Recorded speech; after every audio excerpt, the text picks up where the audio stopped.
Kembali lagi bersama kami dari Umah Tani. Alhamdulillah wa syukurillah. Alhamdulillah pagi ini dalam kondisi sehat dan pastinya cuaca sangat mendukung ya. Kali ini kita akan coba update kembali terkait pasca panen ya dari budidaya melon. Nah, kali ini kita akan coba melihat proses pembersihan budidaya melon sistem hidroponik. Nah, alhamdulillah kemarin kita sudah panen dan dalam waktu 3-7 hari tanaman melon sudah habis semua ya. Terima kasih untuk para pengunjung yang sudah datang dan sudah membeli melon dari Umah Tani. Nah, kalau kita lihat di bagian sebelah sini, ternyata ini yang tadinya mau kita bersihkan, ternyata bakal buahnya muncul lagi dan buahnya sudah mulai besar-besar ya. Nah, itu kelebihan dari hidroponik ya. Berarti tanaman ini sudah menghasilkan buah utama, dan ketika ada binatang yang bisa sebagai polinator, maka dia akan tumbuh kembali dan jumlahnya lumayan banyak ya. Nah, seperti ini bukan sistem macida ya yang ada di sini, tapi dari yang hidroponik bakal buahnya jadi lagi, karena memang setelah panen ini greenhouse-nya kita buka ya, sengaja supaya pembersihannya lebih mudah. Tapi ternyata banyak kumbang dan polinator lainnya itu masuk ke dalam greenhouse. Jadi bagian sini kita biarkan terlebih dahulu. Nah, kali ini kita sudah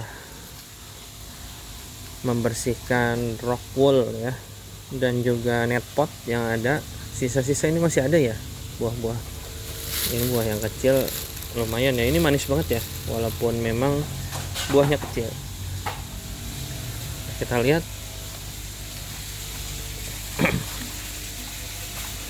Gimana Bang Leman? Sehat? Sehat ya.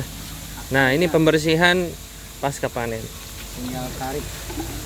Nah, ini adalah salah satu kelebihan ketika kita menggunakan sistem hidroponik ya.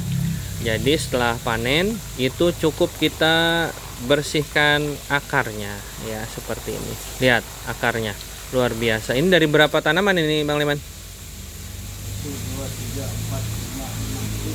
7 ya, kemungkinan 7 ya. Kalau kita lihat di sistem hidroponik ini sangat, akarnya sangat bersih ya sebenarnya. Jadi tanaman juga sehat, nutrisi juga terjaga. Nah, itu salah satu kelebihan ya. Jadi setelah panen ya cukup dan tinggal kita bersihkan seperti ini. Jadi kalau kemarin kita gunakan media tanah, itu kita pasca panen harus mengolah tanahnya terlebih dahulu. Nah, akarnya ini bisa kita manfaatkan untuk mencuci bagian dari penyangga ya, penyangga dari si hidroponik melon ini. Nah, itu bisa kita manfaatkan. Atau kita manfaatkan apa lagi nih Bang Leman? Bisa buat nyuci ini ya, ngepel rumah ya kayaknya. Nah, itu biasanya kita dalam treatment pembersihan seperti ini ya. Jadi diusahakan setelah kita beres panen itu kita bersihkan kembali. Caranya dengan memanfaatkan limbah yang ada ya. Jadi kita bisa bersihkan. Nah, ini sengaja kita hanya menggunakan tutup talang ya. Kenapa? Supaya lebih mudah membersihkannya. Jadi kalau misalkan menggunakan bahan yang tebal dan berat ya, nah, itu agak repot ya. Terus juga biaya lebih murah. Nah, jadi bisa lebih rapih lagi seperti ini. Nah, jadi buat teman-teman yang memang baru mencoba atau sudah biasa memanfaatkan sistem hidroponik ini, itu bisa cross check atau bisa sama-sama belajar seperti ini ya. Tuh. Nah, yang paling penting pertama kalau kita caranya adalah memangkas terlebih dahulu ya akar utamanya nih, supaya lebih mudah. Nah, seperti ini. Karena kenapa? Karena kalau kita langsung bersihkan, kita angkat ini agak keras ya. Kalau jadi harus kita gunting dengan gunting yang lebih tajam. Nah, seperti itu. Kalau lihat batang utamanya ini sangat besar ya, tuh. Sangat besar. Jadi butuh tenaga ekstra. Nah, bisa kita lihat sangat simpel ya. Kalau kemarin kita satu polybag bisa menghabiskan waktu berapa menit. Nah, kalau ini dari sekian tanaman itu cukup kita manfaatkan seperti ini caranya. Kita tarik, wah akarnya panjang banget ya. Ini gabungan ya, sebenarnya gabungan dari beberapa tanaman yang memang sudah menyatu akarnya. Tuh. Seperti gimbal ya. Seperti rambut ini, gimbal. Wah, luar biasa sehat berarti kan akarnya. Ya. Apalagi Systematidae ya, akarnya lebih banyak lagi. Kalau ini akarnya ya, kenapa kita konsepnya menggunakan DFT ini supaya akar tetap terendam, menggenang ya. Karena konsep DFT itu kan deep flow ya. Jadi berarti ada genangan air, itu bisa dimanfaatkan untuk akar ini bisa terus tumbuh dan pastinya sehat. Itu kayaknya bisa kita manfaatkan bikin kerajinan karpet gitu, Bang Leman. Busuk ya? Oh, kering ya. Oh, ternyata. Tapi ya ada metode lain kali. Nanti bisa kita uji coba. Mungkin ada ide-ide lain buat teman-teman semua. Akar yang seperti ini apakah bisa dimanfaatkan untuk kerajinan tangan atau apapun itu. Ini nggak bisa di ini. Ya, harus pakai kanebo ya, supaya bersih kembali. Nah, ini akarnya tuh. Ini bakal busuk ya? Busuk ya. Oke. Mungkin teman-teman ada ide lain, apakah dari akar tanaman melon ini bisa kita manfaatkan untuk kerajinan atau apapun itu ya. Mungkin ya pasti, apalagi sesama pembudidaya ya, pasti setiap panen itu melihat seperti ini, khususnya di sistem hidroponik ya.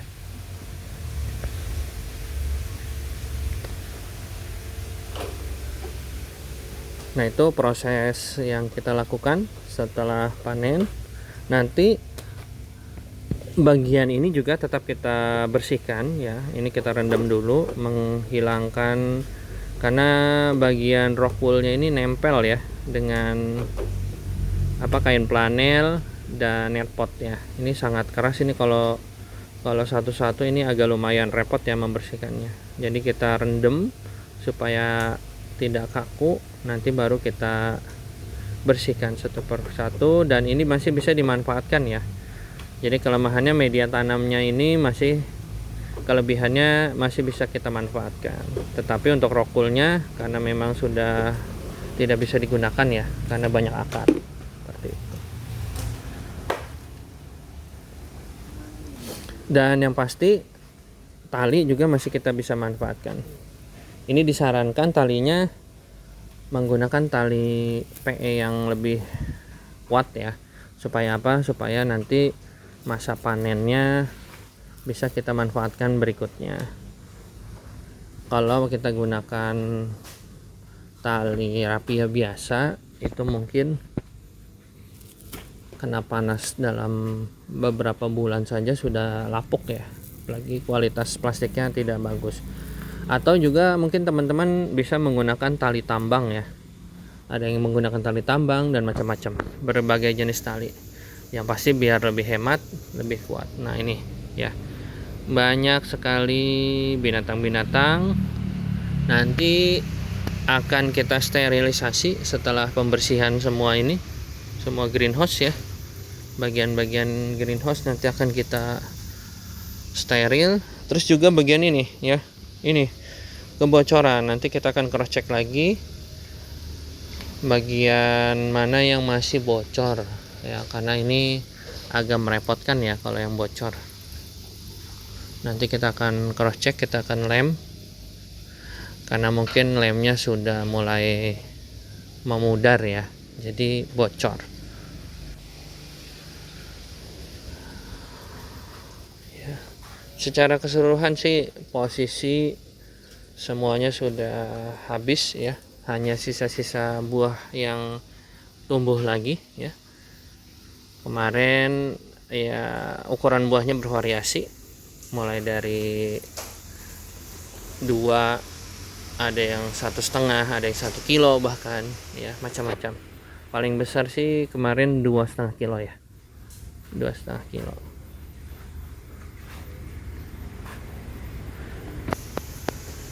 Nah biasanya kita juga membersihkan bagian atap ya, karena ini penting sekali, karena usia plastik UV nya juga sudah mulai lebih dari 4 tahun ya. Ini plastik UV kita hampir mau 4 tahun, jadi secara mungkin daya tahannya juga sudah mulai menurun, jadi kita harus sering bersihkan ya. Nanti akan kita coba bersihkan setelah beres bagian dalam semuanya dirapihkan. Kemungkinan ini bisa memakan waktu sekitar 1 minggu lah ya untuk membersihkan, atau beberapa hari ke depan, karena tim yang membersihkan hanya 1 ya, lebih hemat, lebih efisien dan santai ya. Kita santai sambil menunggu proses tanaman yang menyusul di belakang sana lebih manis lagi gitu. Terima kasih buat teman-teman yang sudah menonton proses yang ada di Ummah Tani. Mudah-mudahan sharing kita kali ini bisa bermanfaat, dan yang pasti tetap semangat buat para petani ya. Mudah-mudahan kita bisa terus mendapatkan rezeki, dan pastinya terus konsisten, karena perkembangan sekarang perang di mana-mana. Nah, ketahanan pangan itu menjadi tulang punggung kita semua. Gara-gara perang ini plastik ya, informasi terbaru, plastik sudah mulai harganya naik. Nah, ini kemarin kita saat beli plastik juga sudah harganya sudah mulai melonjak drastis ya, hampir berapa persen gitu menaik. Nah, itu menjadi kekhawatiran juga, dan mudah-mudahan perang ini segera berakhir dan kita bisa fokus kembali untuk terus berkarya, terus berbudidaya untuk ketahanan pangan kita semua. Terima kasih buat teman-teman yang sudah menonton. Sampai bertemu di video selanjutnya. Mudah-mudahan bermanfaat. Jangan lupa like, comment, subscribe channel Ummah Tani. Mudah-mudahan kita bisa terus berbagi pengalaman, berbagi inspirasi seputar pertanian, perikanan, dan juga peternakan. Terima kasih.